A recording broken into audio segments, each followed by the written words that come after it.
lesson 8, where we're going to be talking about layouts. Now, you guys have seen this layout tab down here and possibly clicked into it, just messing around the AutoCAD interface in our past lessons. Well, this is where you really get to understand why we use layouts and what layouts are. So today we're going to go over what those are and how we use them. A layout is how we take our drawing in model space, such as this drawing right here, and we put it on basically a virtual sheet of paper, and then we can print this sheet of paper out.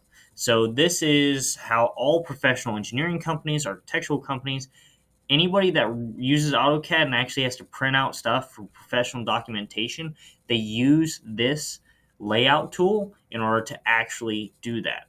So how do we use these layouts? Well, first, we have to get there. So in order to get there, like we said before, you are in your model space. You got your drawing drawn just like this. We got an orthographic view going on.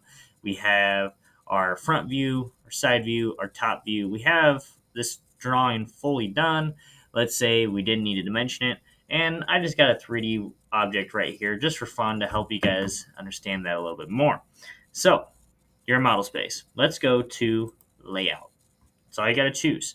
You can actually change the name of this layout by double clicking down here, and I'm just going to call this sheet 1. And you can click out of it. Now I have sheet 1 right there instead of layout. So you can rename those if you wish.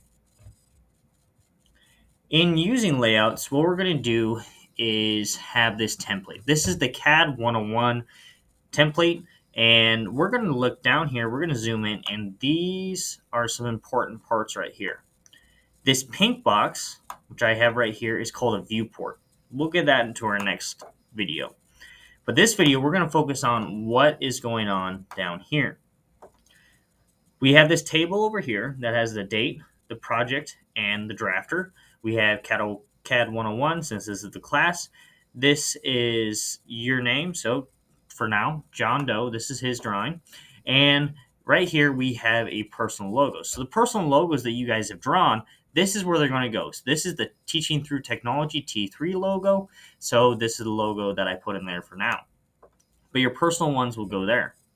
This is our title block. This is really, really important. Right here, we have the drawing of our title of our drawing. And we have this little deal right here that says size A. What that means is in the drafting world, we have different sizes of paper. So this is classified as a size A, which is an 8.5 by 11 normal size of printer paper. There's a few different sizes. The other one we might use is size B, which is a 17 by 11.5 sheet of paper. But right now we're going to stick to size A, which is the size of this sheet right here. Then we have our drawing number. Now this is where we're going to input our drawing number. So as if we were doing, let's say, chapter 8, example 3, or exercise 3, we're going to do 8-3, something to that effect. And just to edit these, all you're going to do, normal text box, is come in, and I'm going to type in 8-3. And that's going to be my drawing number for chapter 8, exercise 3. This little thing that says Rev, or Rev 1, that's our revisions. Every time you turn in a drawing, you're going to have a new revision. So let's say this is the first time I turn in this drawing. Well, it's going to be revision 1 because I haven't really revised it yet. But let's say I don't get the grade I want and I can turn in a second one. Well, then I'm going to come down here and I'm going to change this to revision 2. That way, whoever's checking this knows that this isn't the first revision, that this has been, you have gone back and you have edited this document. Right down here, we have our scale. Our scale will always be a 1-to-1 attempt. Actually, what might happen is that we have different scales going on within our drawing depending on how big our drawing is. If our drawing isn't a 1-to-1 scale, we can come down here and we can click this and change that scale so it's accurate. This has to be accurate to what our drawing is. That way, if someone was to take a ruler and measure out some of these lines, they would get an accurate representation. And last but not least is our sheet number. Now, what we can have is we can have multiple sheets. So if you come down here and you click this button right here, you get a new layout. Well, this next layout would be sheet 2. So I don't want this layout, so I'm actually just going to delete it. Just like that. It says, do you want to delete it? Yeah, I do.